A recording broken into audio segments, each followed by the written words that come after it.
Good evening. I'm going to wait for you guys to jump on here because I know that you are going to be running along as you were on the live on my other page. Okay. Right. I'm trying to adjust my top. Good. Okay, so I don't look like I've got like 3 stomachs because I really don't. Okie dokie. So welcome to the 4th edition of Speak With Dilys. Whoever just gave me the thumbs up, put a comment in there so that I can see who you are. Vicky Addo, thank you for jumping on here. Guys, give me a thumbs up before so many people start joining, then I can say hi to you. Hi Rosemary, how are you doing? Lovely to have you. It's great to have you on here. Speak With Dilys, 4th episode. Hello Ashanti, thank you for not leaving your hand dry. And I'm sure I saw, okay, Doreen is here as well, brilliant. I'm sure I saw Evelyn as well. So lovely to have you on here. Guys, how are you doing? It is great to have you.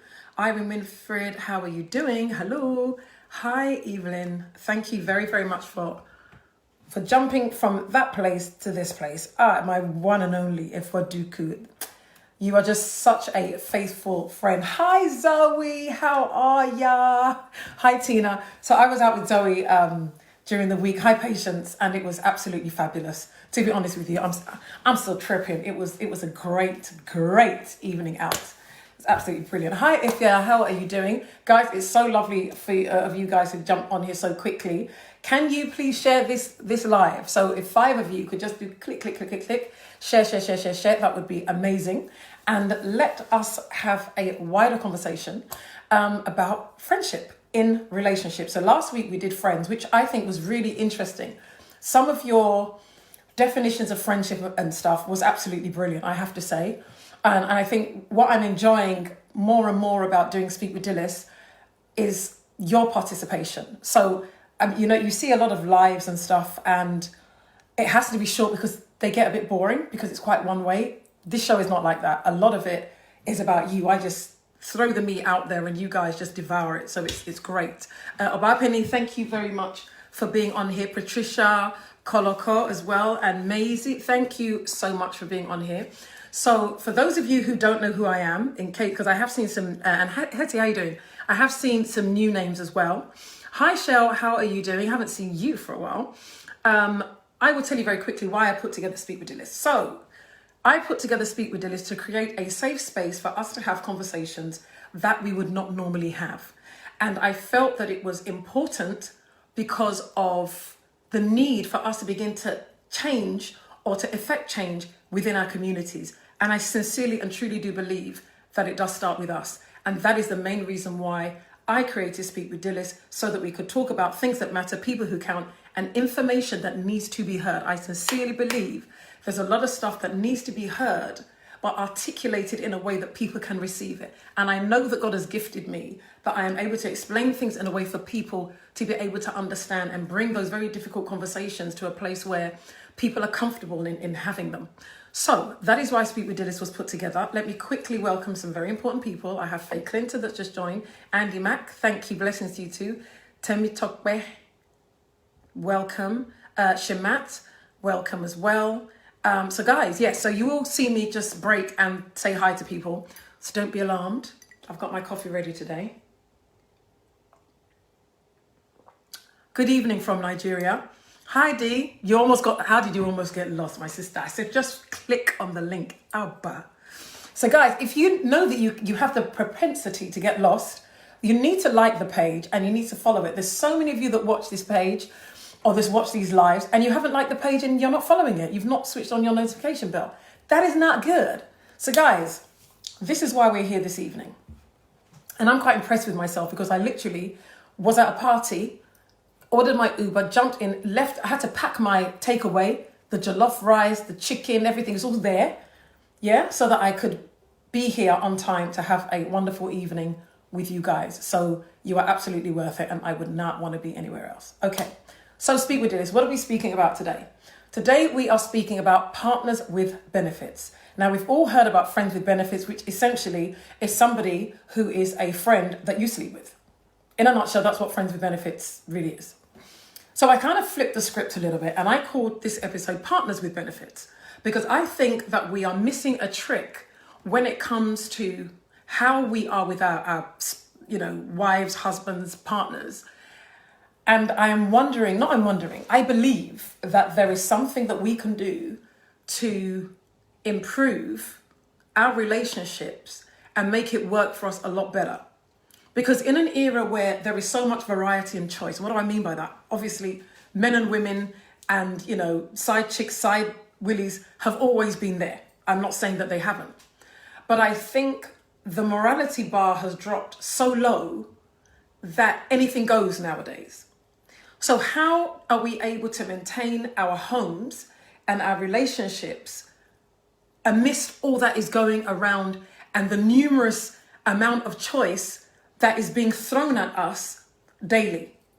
I mean, even as a woman, it's no different for me in as much that I have guys that will preposition me and do all sorts. I mean, I have had a few, willies in the inbox because they have no class. But my point is, it's because that's the time, these are the times in which we live.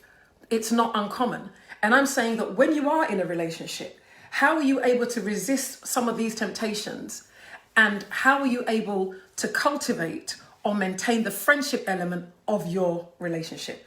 Hi, Jumo Janet, how are you doing? Evelyn Groves, lovely to have you. Max J, lovely to have you. And Femi, I like how you spell your name. Nice to have you too. And Astrid Angel.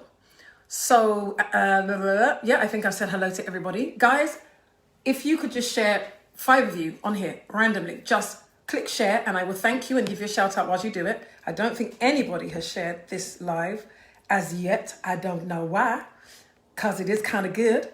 So please do share. Shamat, thank you so much. So for those of you that didn't see the little advert that went out, and I do a few promos in the week, for what I'm talking about. Hi, Bella, lovely to have you. I will read to you what we are going to be talking about. So, hello, good people. Great to be back with the 4th episode of Speak With Dilys, Partners with Benefits. Thank you very much, those of you who have shared. I do appreciate it very much. Well, we've all heard of friends with benefits, but what about the friendship element that should come with relationships / marriage? So when the sex is done, the physical attractiveness wanes, kids have flown the nest, life happens, who do you have sat in front of you? How many of us are married to strangers? How many strangers have you had children with? Who are you sharing your bed with? How confident are you in taking a quiz and passing with flying colours about the person that you are with? Friendship in marriage and relationships is vital for its survival. Is it possible to create it if you've never had it? Whoops, my bottle top thinks so. Or can you win it back if it's gone? Well, join me and find out this Sunday on Speak With Dilys at 8 p.m, which you have kindly done. So what do you think about that, guys? If you are feeling what we're about to talk about and you know that you've got a lot of information to throw at me and share with your lovely brothers and sisters who are on this live, give me a thumbs up, give me some hearts, show me some love, whilst I welcome some lovely people. Sharon Shazzy, lovely to have you on here, as well as Nana Yao and Tim. Thank you guys for sharing. I do appreciate it. Is it Nee Olsbrook Jackson? Thank you for watching. Max says, hi, I believe straight, honestly, from the heart. Wonderful. So guys, this is what we're going to be talking about today. Shirley Ann, lovely to have you. I'm glad you found me on time this week, so that's great. Do share away. Bella Donna Banya, hello, my love. So let's get with it. So before we start, I am actually going to just give a quick announcement. I'm going to kind of do things a little bit differently today. So for those of you watching, what I also do outside of doing Speak With Dilys, I am a qualified and accredited life coach, and I specialize in emotional independence. And I have kind of switched gears a little bit to help people, with relationships, which I've always done, but specifically women over the age of 40, professional women who have either been divorced or widowed, to find their happy ever after. So that's what I'm doing now. But if you need to hit me up on the old type of coaching that I was doing in terms of self-confidence, yada, yada, yada, do inbox me for a free consultation. They last 45 minutes. They are great. You will not be the same, even spending 45 minutes with me, I can assure you.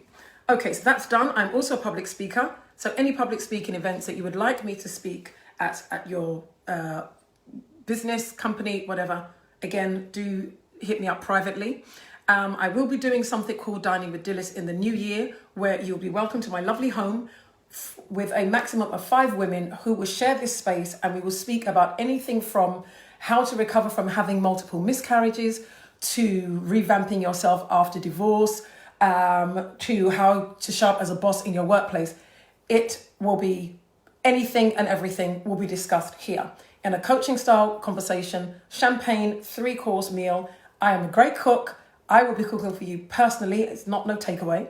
And that's one of the things that I'll be doing. I am also an events host as well. So if you are having an event and you would like to hear my sultry tones, and I do sing, do let me know and see what we can do. So those are the announcements out of the way. So now we're getting back to how do we maintain and keep those elements that are required for healthy relationships. Okay. What makes a good friendship? Zoe says, I am indeed a great cook, because yes, Zoe came to my house and I did cook for her and we did wash it down with some champagne. Thank you, Zoe. Yeah, you tell them. So what makes a good relationship? I personally think, and I'm going to kind of answer the question and put it out there to you. I think what makes a good relationship, what we feel makes a good relationship, is compatibility. And I think we start from the compatibility element of being in a relationship. So when we decide that we want to date somebody, or we're looking to get married, everything that we are geared towards in getting to know that person is from that angle of, will they make a good life partner or marriage partner? And I'm not saying that that is wrong at all, but I'm just trying to break it down to you where we sometimes, by taking that approach and that avenue, miss the friendship element in there. Because what we tend to do is kind of interview, in all intents and purposes, the person that we're going to be having a relationship with. So we are checking them out to see whether they are ticking certain boxes for us to be able to take that relationship to the next level. And by so doing, there is an element of that person's personality and character that we miss by going that way. And we tend to interview to find out, as I said, the compatibility element, such that the questions that we would ask, or not even bother to ask per se, if we were just looking to be friends with somebody, where we would take our time and get to know them from that viewpoint or standpoint, we don't do that when we're looking for a life partner. So that is where I think, or very often, is where we kind of miss a trick in being able to cultivate a friendship within a relationship for us to be able to stick together. So think about that for a minute and tell me whether we're on the same page, whether you agree, whether you disagree. This is not a page where we have to agree. It's a page where when you make your comment, you got to be able to back it up, because myself and other people will dissect it, because we are all learning here.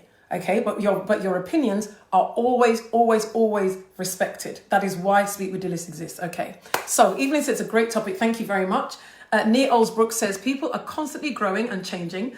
To maintain friendship within romantic relationships, we need to commit to re-meeting them and getting to know them over and over. Do you know what?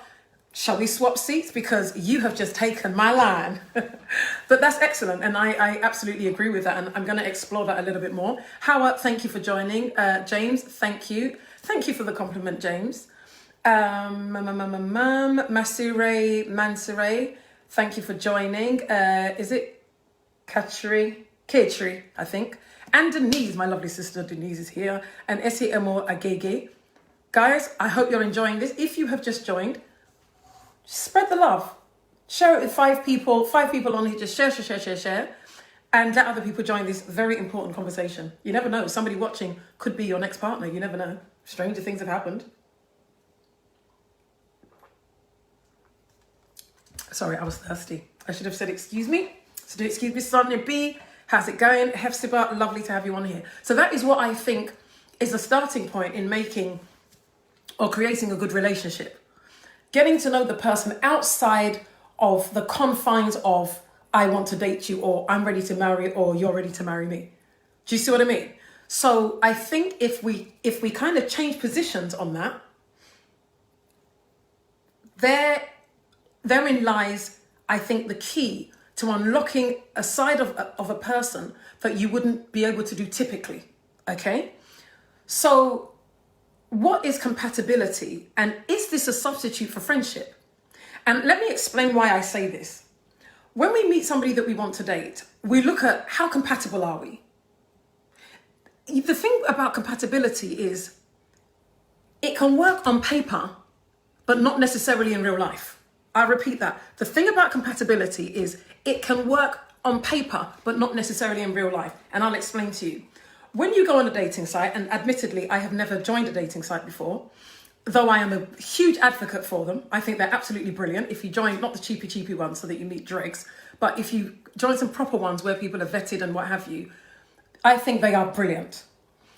But what I'm saying is, when you are on a dating site, you have your criteria of what it is that you're looking for, and they have theirs. And on paper, you both tick each other's boxes until you meet. And then you realize, actually, this works, that doesn't work. And I'm talking beyond the physical. So when you meet that person solely based on, let's check our compatibility levels, you are missing the wider picture and the wider essence and element of that person, in my personal opinion. Okay? Because there are certain things that you find out about a person as a friend that you find out much later as a partner. Trust me. There are certain things that you will find out when you're friends with somebody, that the revelations will come much later when you are actually dating them, and sometimes when you are actually married to them. And there is so much that you can learn by being a friend to somebody. So I'm kind of talking twofold, the friendship element before you actually enter into a relationship with somebody, or before you meet that person, having that in mind. Sorry, my nose is itching. Having that in mind, and how you want to conduct that relationship so that when you do start dating them, when you are married to them, there is that thing that keeps you together. Can you find this within the marriage when it hasn't been there? Yes. Provided both parties are willing to work on the relationship and both have an adequate and sufficient amount of love for their partner, quite frankly. Let me just welcome a few people that have joined on. Anna Lapia, lovely to have you. Adele, always great to have you. Asif, thank you so much for joining. Habib and Rosina Saki, lovely to have you on here. And Jenny Opokua. So there's a few new names I've not seen before. So please do share, do like the page, do switch on your notification bell so that you will be fully aware when I'm on here again, which is every Sunday at 8 p.m. Okay. So guys, tell me what your opinions are, because this is not a one-way conversation. I will definitely read out your comments. Ernest, how are you doing? Ernest says, most people in the olden days didn't really know much about themselves, but were linked up by their families. That's very true. Yet most of them survived in their marriages. I like that. You're right. They survived, but did they thrive? They survived, but did they thrive? Okay. Tina Menz, thank you for joining. And Princess, always lovely to have you on here. And I like that word, they survived. And it's true, because back in the olden days, are you looking at maybe, I'll say our parents and our parents before them had a way in which their marriages worked. But I think now, as I said, we are living in an era where there is so much choice. There is so much choice out there, whether it's, in lifestyle, whether it's in standard of living, whether it's in the type of partner, whether it's choices of, whether you want to have kids, don't want to have kids, whether you want a traditional marriage or a modern marriage, there is choices out now. And so therefore, when we're in relationships, how are we able to maintain our relationships when there is so much being thrown at us to take us out of healthy relationships? Let's be honest. So those are my views in regards to the compatibility issue, and how we get to know people and when we get to know them. And having entered into relationship with them, are we able to cultivate a friendship if we didn't have it before? And my answer is yes, provided there is enough love and interest in the marriage and wanting to make it work for both parties. Because the one thing that can never happen is one person trying to make a marriage work when the other person is not is not there. And I watched something that Steve Harvey said the other day, and I thought it was absolutely brilliant. This lady, her husband basically was misbehaving, and they'd only been married for 2 years. And she was saying that she wanted to fight for the marriage because that is what she knows. And what he said was, when you say fight, what do you mean? Because take, for example, you're in a boxing ring. There has to be 2 people in the ring for there to be a fight. And I thought, wow, just check that out. I said, there must be 2 people in the ring for there to be a fight.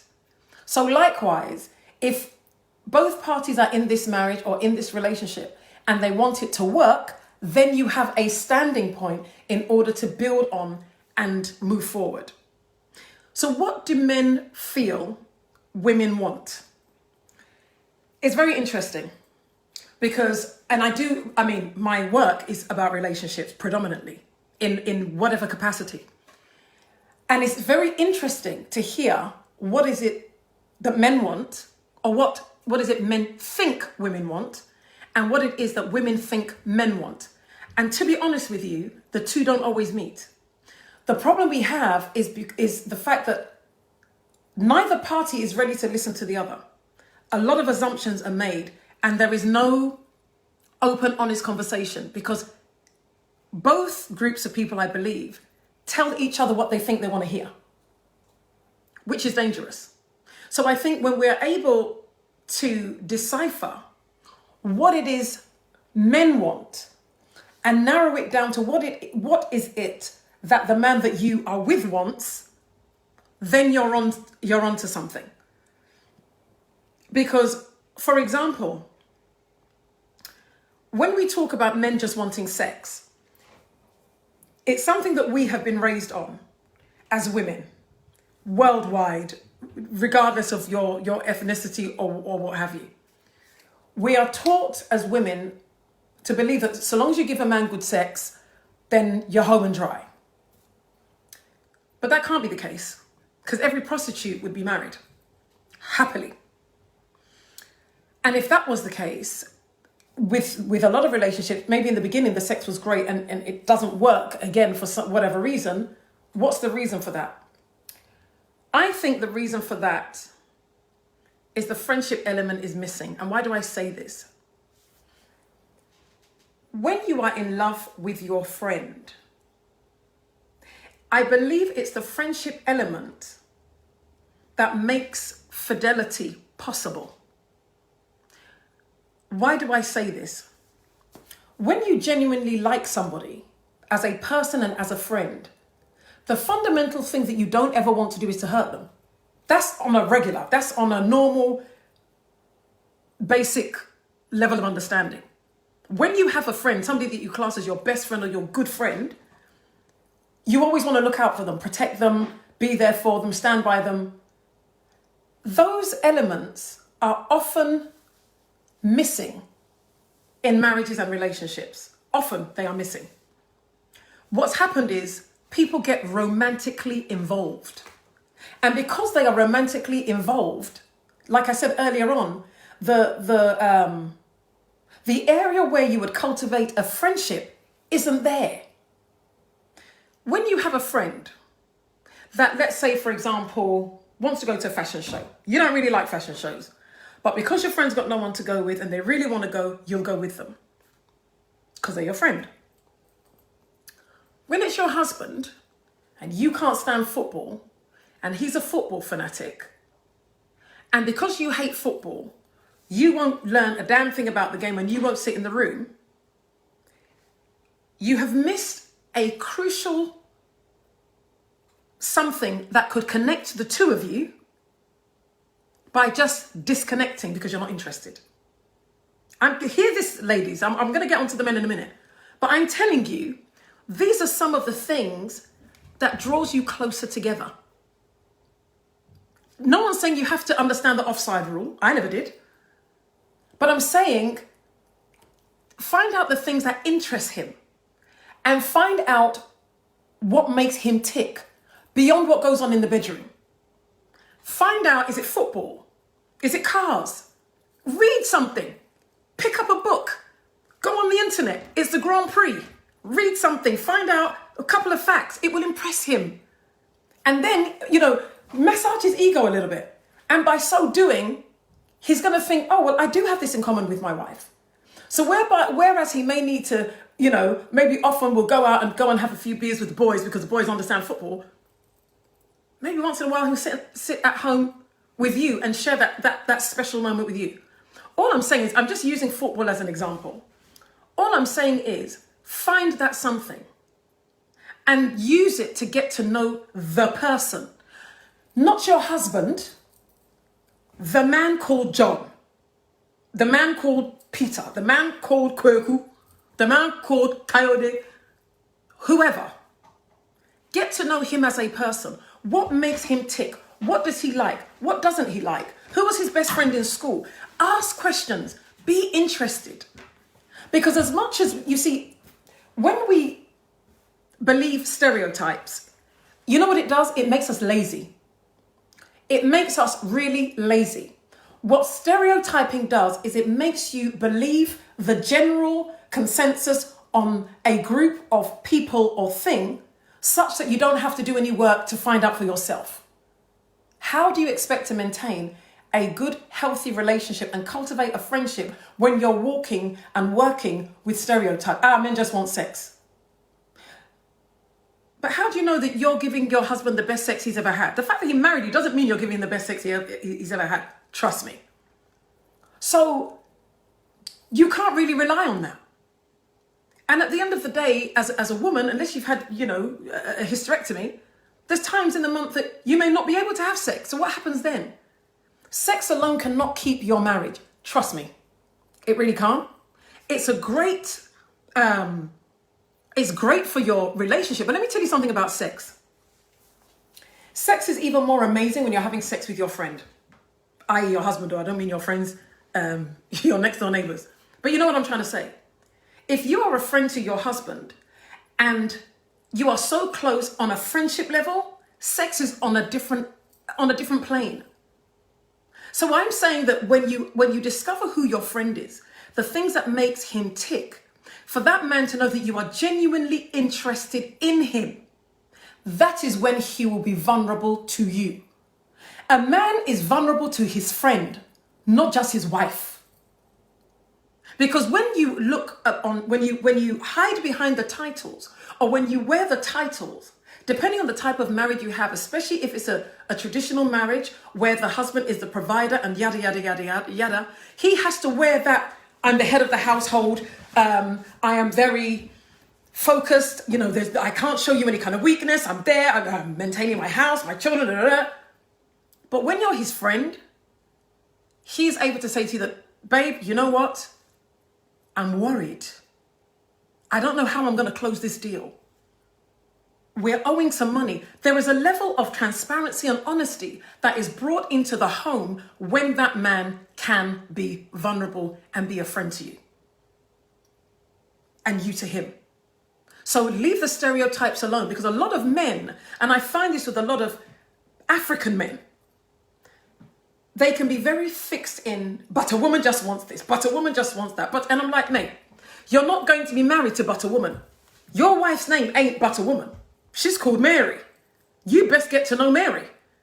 But the moment you keep on looking at, but as for Amadia, as for women, dear, as for women, it just goes to show that you're a lazy man and you're not really mature enough to even be in a relationship. Men, let me tell you something. And somebody made a comment earlier about re-meeting your partner and your spouse.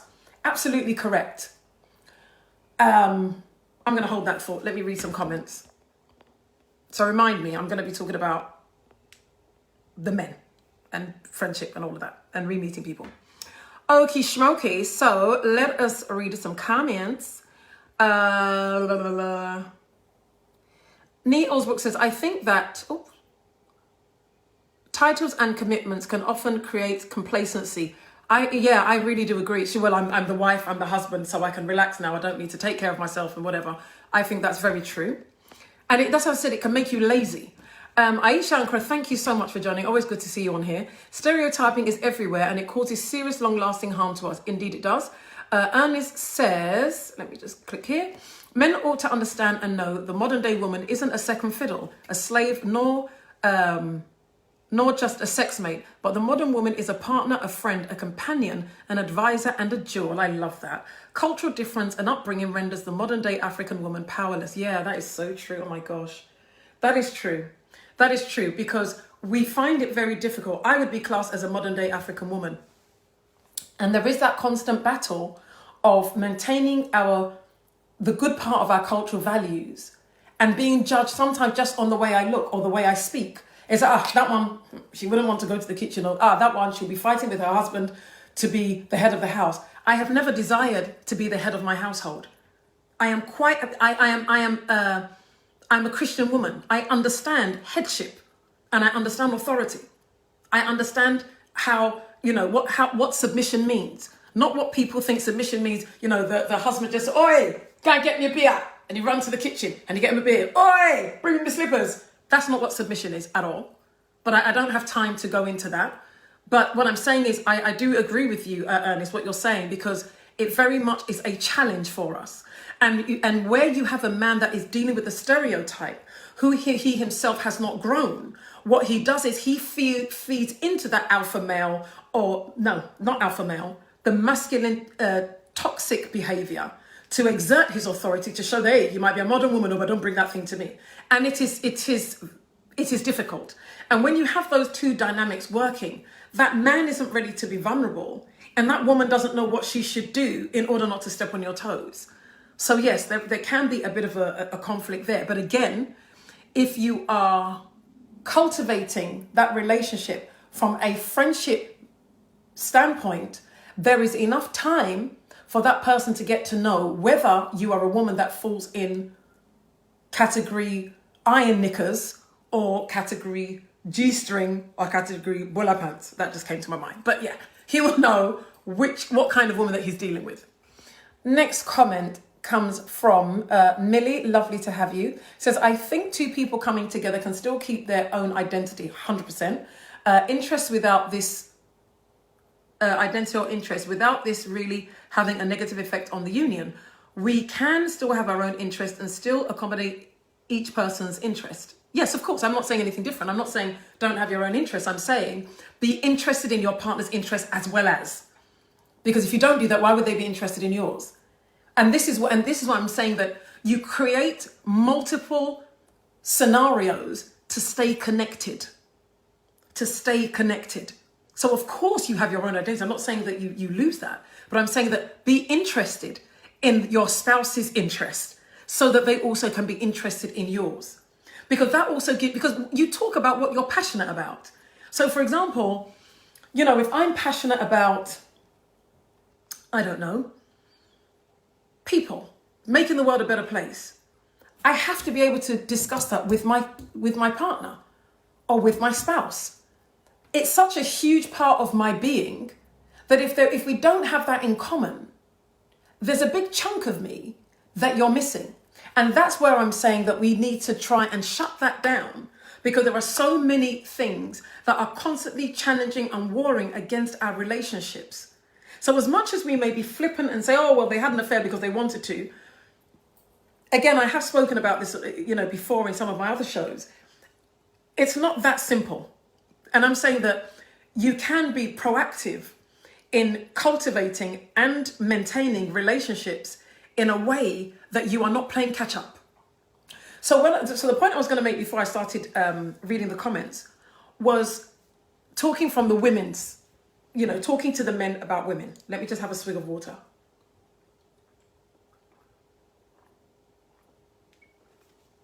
To be honest, I could have finished that bottle of water. I'm that thirsty, but it's rude.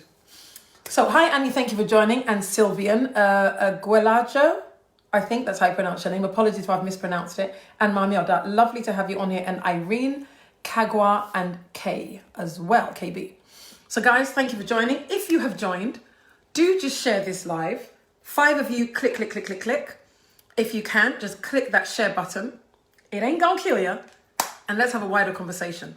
So, somebody mentioned earlier about re-meeting your mate. And I think it is a very important point that I was going to make as well. People grow. Gentlemen, let me tell you something. Women grow and women really do evolve. Certain things can happen in our lives that make us reevaluate a little differently to how men do. Men tend to reevaluate themselves by what they have achieved. Women tend to reevaluate themselves by their experiences and how they have or haven't come through them.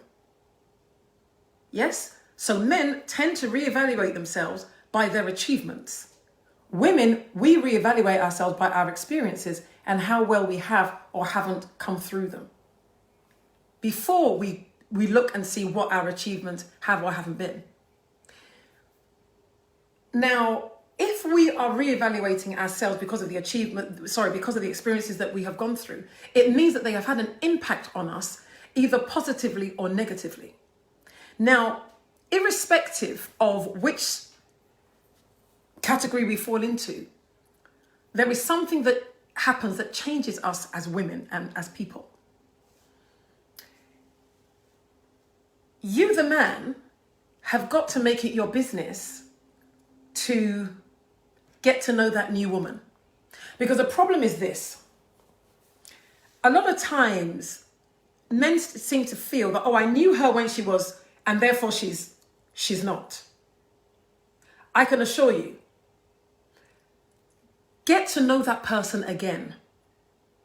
And you can only get to know somebody, either party, through conversation. The reason why relationships suffer so much is because people have stopped talking. The friendship side has died. The friendship side has not been nurtured and it has not been cultivated. Conversation is key and is the lifeblood of a relationship. You can't have a healthy marriage or relationship without conversation. It don't work. It is also important to be able to pick your moments for those conversations and how you want those conversations to come about. So I'm sure you've heard of love languages. If you haven't, Google it.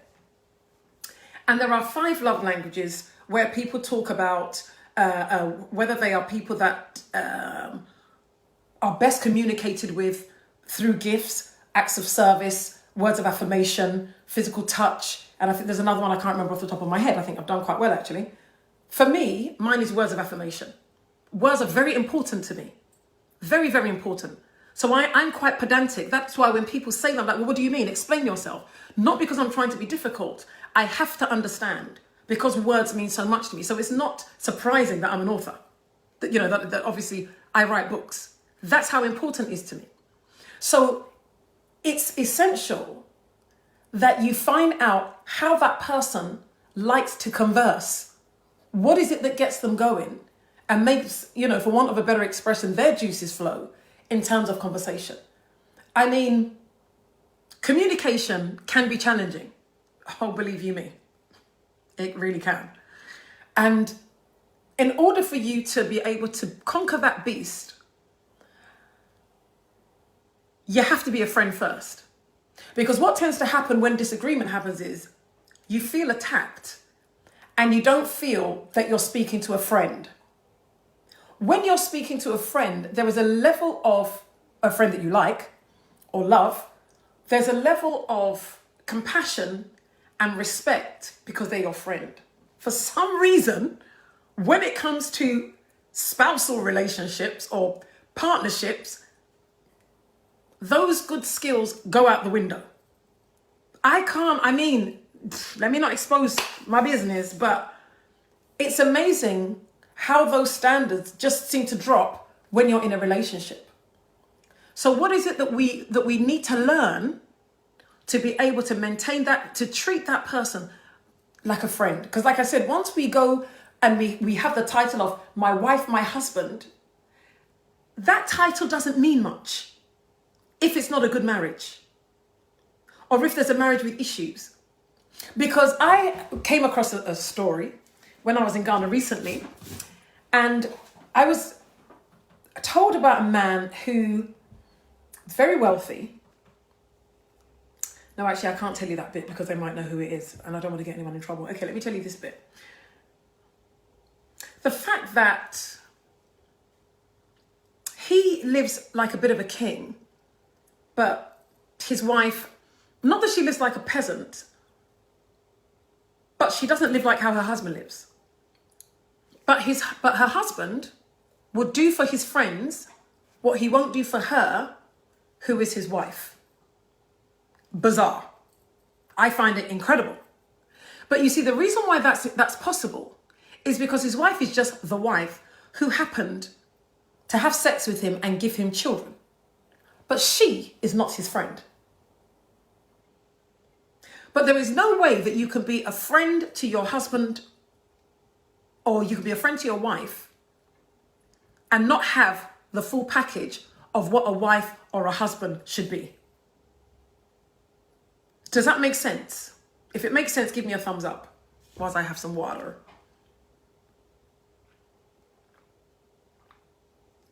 No thumbs up, it doesn't make sense? Okay, what I'm saying is, okay, now it makes sense.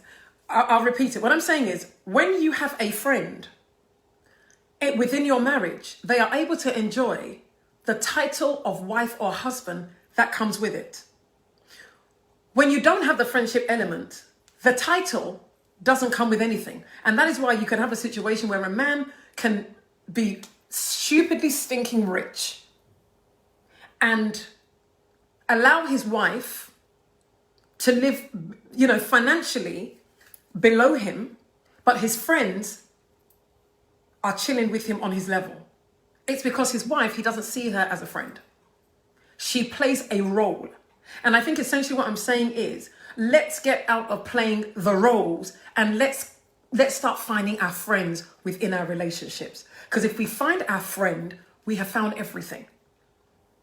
When you have a friend, your friend is the one that will stand by you and stand for you. I'm not saying that a wife or husband can't, but hear me. I'm saying when we are just acting out the roles, there's so much that can go missing.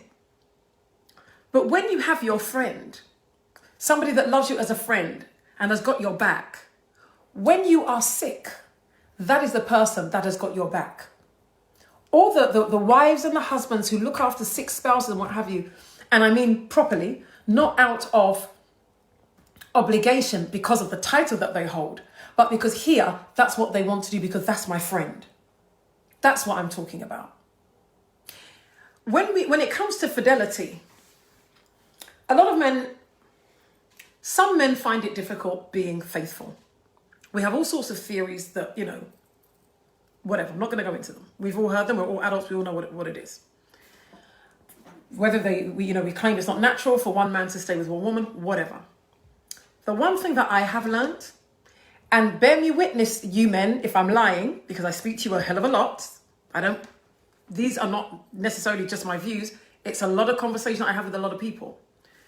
The one thing that keeps men faithful is the friendship element they have with their spouse and the guilt that they would feel for hurting their feelings if they found out that they had been cheated on.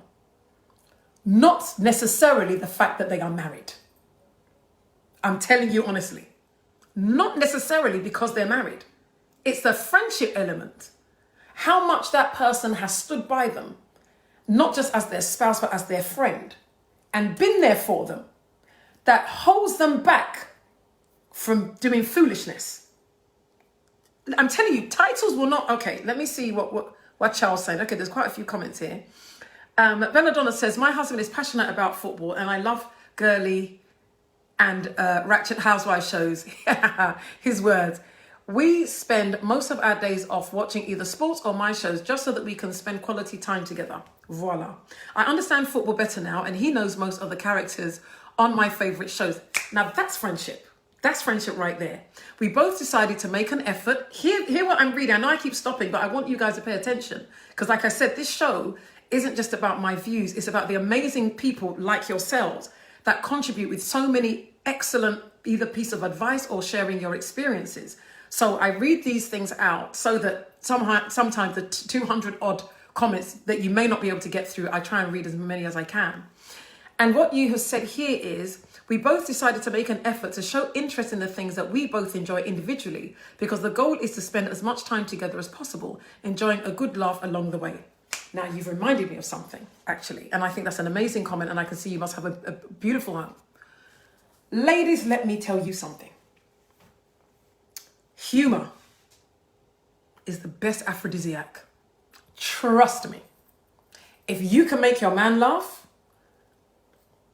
girlfriend, I mean in and outside the bedroom, I mean if you can make him laugh, home stretch. Because you become so unique in your personality that person just enjoys your company. Make yourself interesting. Make yourself fun. And I'm telling you, these are the things, because you hang around people that you like. And this is why I'm saying that it's not just about the sex. Listen, the sex is there. Yeah. There's more to it than that.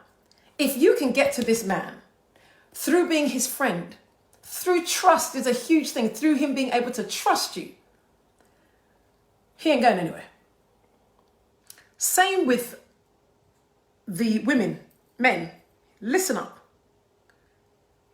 If you can show yourself trustworthy, that she can rely on you, there is nothing she will not give you. What we women are searching for is our friend and our protector. Somebody that will vouch for us and stand up for us when the whole world won't. That's what we're looking for. Make a little bit of an effort with the things that we want to do and the things that concern us. Understand that we are evolving and we're growing, and respect and appreciate the changes in us. You know, if your wife decides, she's always had her hair like me, I've had my hair in a ponytail since, because I'm lazy, from way back when. I think last week I tried a ting and I had my hair down a little bit. And maybe your wife wants to try something. Why? Because you don't realize she's going through the menopause. She's feeling old. She's thinking, right, now that the menopause has hit, I'm now on the last leg, the last half of my life. I want to do something to feel attractive.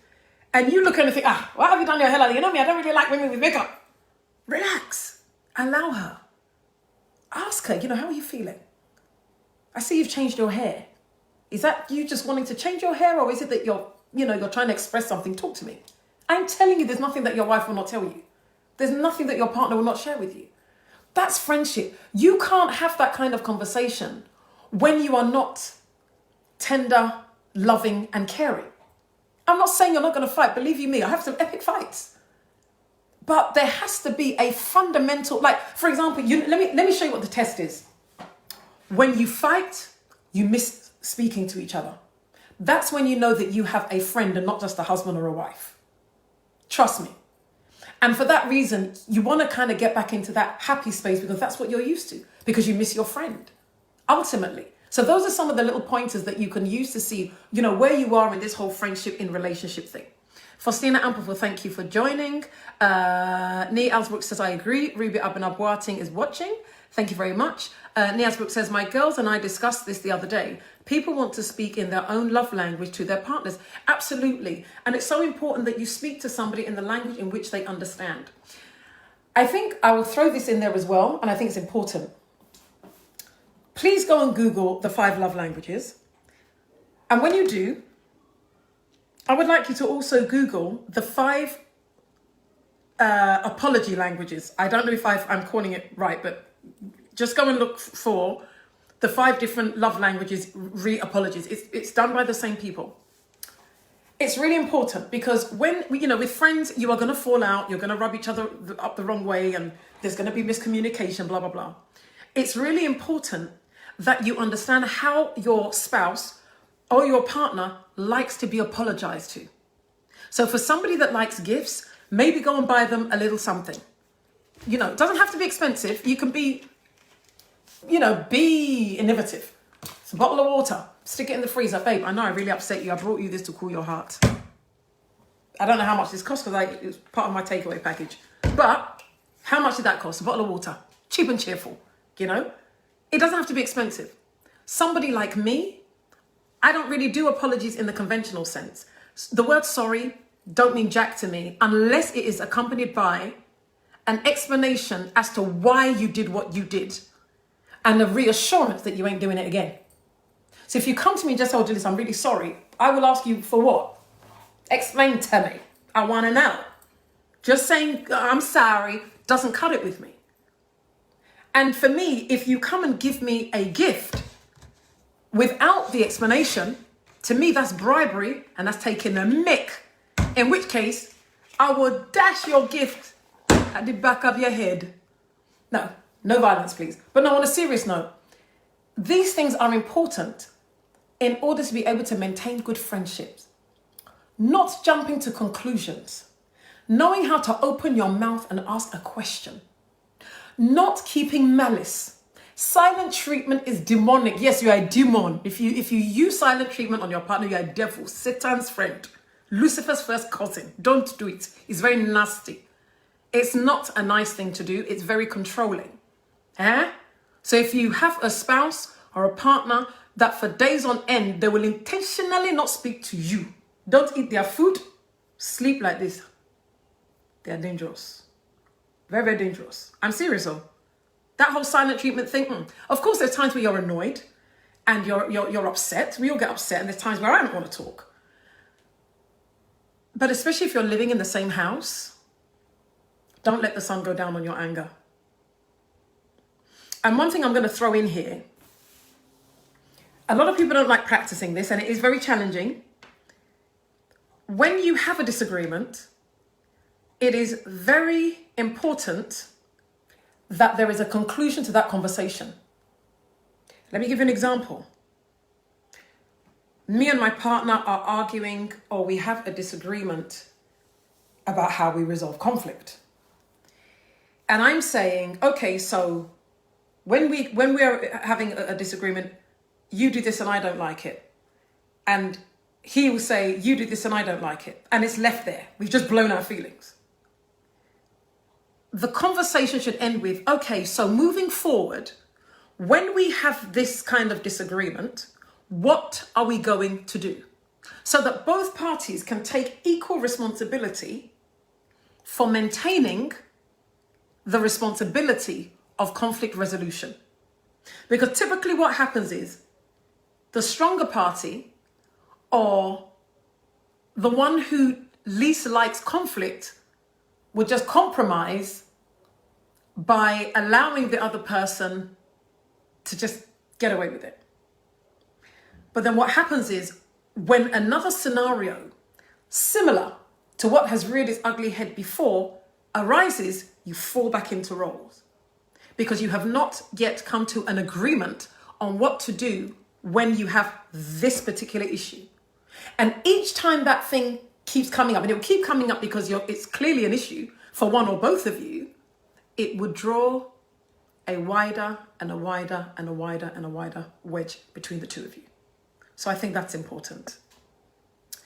Okay, so let me read some more comments. So Millie says, I have read that book. I will suggest that. It is vital to really know each other's love language. Most women have empathy love tank, and our men can't understand why the woman is miserable. I read that book with my husband, and it drew our attention to things we took for granted.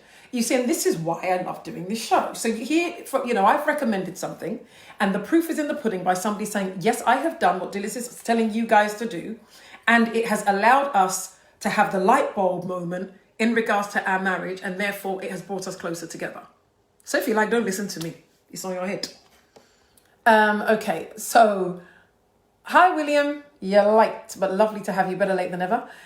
William says, friendship is a function of compatibility. So it's the best predicate for love.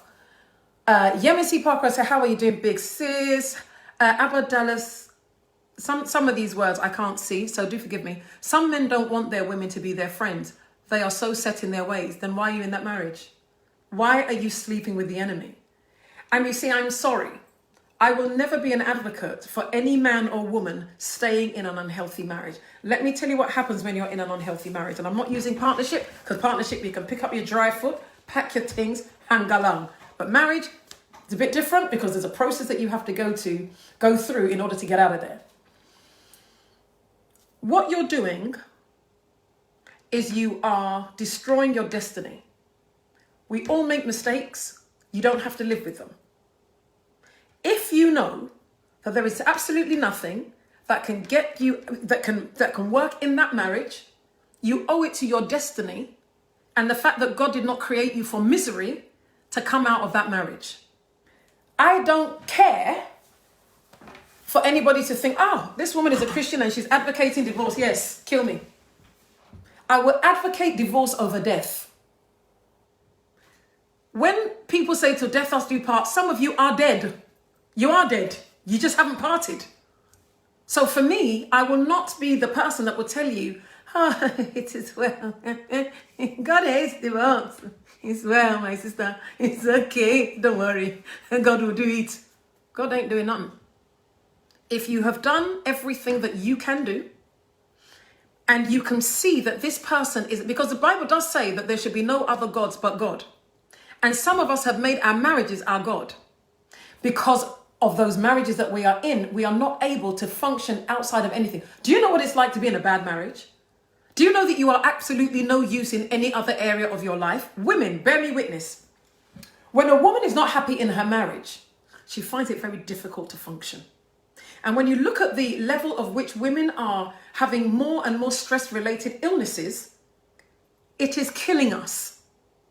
I came across something on my friend's page, Whitney Boachimensa. She does innovations events, so do check her out. She's in Ghana. Fantastic events planner. And she put something on her Facebook where she sent a document that was given to a friend of hers by her husband, giving her the different rules that she must maintain in the home. Some of the rules were the fact that after 10 o'clock, X has to be done. Under no circumstances is she allowed to have family members or anything in the house. It's her sole responsibility to look after the children. She is not allowed to do... listen, she would have more fun in a women's prison. That is not marriage, that is bondage. So if I am reading a comment that some men do not want their wives to be their friends, then I will ask the wives, why are you sleeping with and married to the enemy? Why do you continue to have children with the enemy? Can't afford to do it. Life is too short. There is a man out there that will love you and treat you right. You just need to make sure that you believe it. But the fact that you've made a mistake doesn't mean you have to live with it. Okay? If you got married at 25, for example, and you realize that you've made a mistake and you ain't planning on dying, let's say even my age at 50, that's 25 years, your whole youth lived in bondage, oppression, misery, and lack, and deprived of affection. And you want to tell me that that glorifies God? Don't kid yourself. God is not a God of bondage. He said, where the Spirit of God is, there is liberty. If there is not liberty in your marriage, God is not there, in which case you can leave. If you're there for religious reasons, and the Bible talks about the man being the head of the home, as he speaks about being the head of the home, what the Bible does say very clearly is, husbands, love your wives as you love yourselves. The Bible says, love your wives as Christ loved the church. What did Christ do for the church? He died for it. If your husband is not loving you to the extent that he's ready to lay his life down for you, you are not in a marriage. You are in a business arrangement, and you have pulled the short straw. You are not in a marriage. The fact that you signed a piece of paper that said, I'm giving authority to this man to kill you slowly, is not a marriage. Don't deceive yourself. And I would challenge any pastor that wants to get on here and say, I'm advocating divorce. I am. Let's not even get into it. If it means a woman's life will be saved from a life of bondage and misery and abuse, mentally, physically, sexually, pack your things and leave. If you're not in that house with your friend and you're there with your enemy, you got to go. I said it. It's on tape. Kill me. Okay, Dato, thank you for watching. Louisa Grande, thank you so much for being here. Fritz, great to have you. Irene says, you rockin', men need to hear this too. Absolutely. Me, I'm an equal opportunities presenter.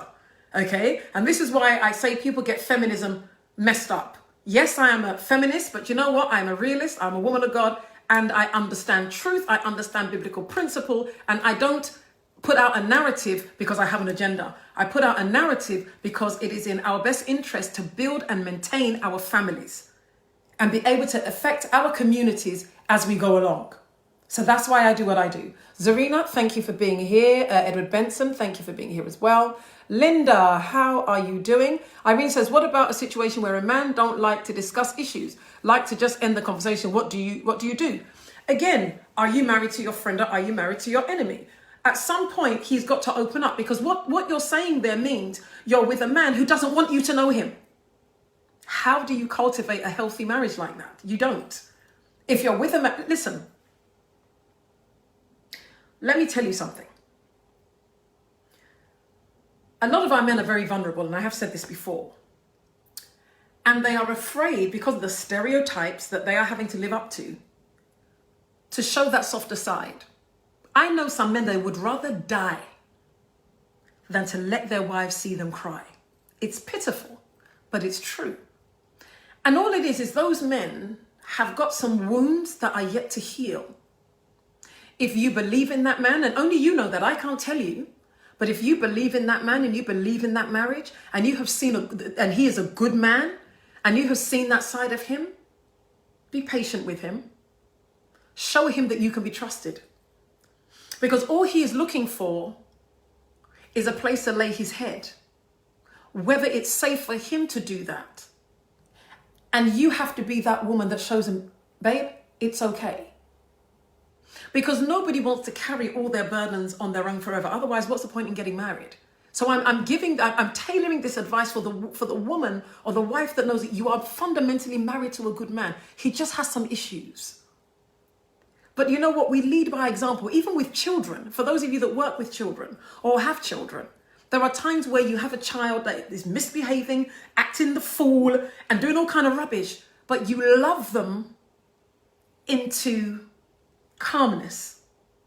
I am not talking about codependent relationships. Women, I'm not talking about being a rescuer. That's why I said fundamentally a good man who isn't so broken and damaged that you're having to accommodate his needs to the detriment of your own. And maybe I probably need to go into that a bit more to make these distinctions, but there's not time. My time is up. So that would be my answer for you. If you're laughing at me, keep laughing. Cowboy says, I don't miss any of that. Well, I know we've spoken before. Abadalas Among Kwanwa says, absolutely, this is the reason why I walked away with my head up high and I'm living my best life. Wonderful. And that's what I want to hear. You know, there's no substitute for peace of mind. Nana Tim says, powerful. Amadori says, amen. Beatrice, thank you for watching. Yemisi says, caught just the end. I know. We'll watch the replay. Thank you, sis. Ife, okay, thanks for being here. Rosie Shaw. A lot of names I've not seen before, so welcome. Mavis Bander, welcome as well. Ernest says, a happy woman breeds a happy home, a prosperous man, and a healthy society. It's so true. And it sounds so simplistic, but it is so true. So let me whiz past again. Not enough time. How do apologies work in friendship? I have spoken about that. Is sex enough? I think I've spoken about that. Kukula Bell, thanks for being on here. We're just about wrapping up. I did speak about the sex. If you want great sex, find a friend. When you can laugh in the bedroom between the sheets, I am telling you, you will have the most amazing, mind-blowing sex.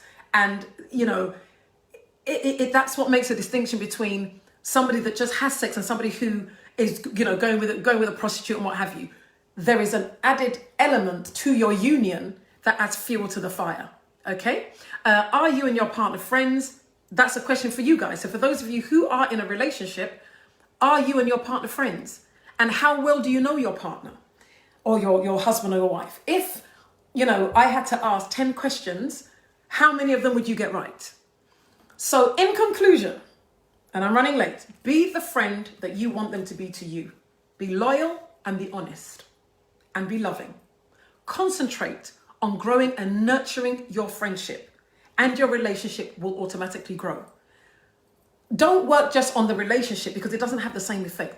If you start nurturing that friendship part, the relationship part, i.e. the title part, will sit nicely underneath it. Practice kindness. Who wants a friend that's mean? Practice kindness. And again, if you leave the roles alone and you are kind to your spouse, you won't look at the fact, I'm a man. It's not my job to be cooking. It's not my job to be changing nappy. It's not my job. You won't go there. Because what you'll do is you'll look at your friend and think, my friend's tired. She needs some help.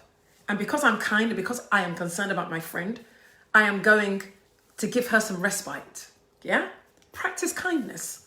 Love is often, misconstrued, but kindness and respect is never misinterpreted. How can you misinterpret kindness? How can you misinterpret respect or compassion? But you can misinterpret love, and you sure as hell you can't misinterpret the other things I've mentioned. Because love can be beating your wife and wiping away her tears and the blood from her lip and say, darling, I'm sorry, I didn't mean it. But if you ask such a man, of course I love my wife. I've slept with your best friend, but of course I love my wife. I'm not looking after the children. Of course I love my wife. But when it comes to kindness, that word can never be misconstrued or misinterpreted.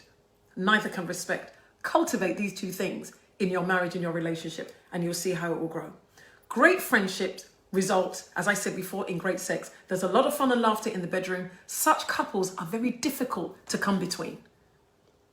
You have the couples that have great sex, but the couples that have great sex and great fun in the bedroom with laughter, and I can't explain it. You've got to experience it to know.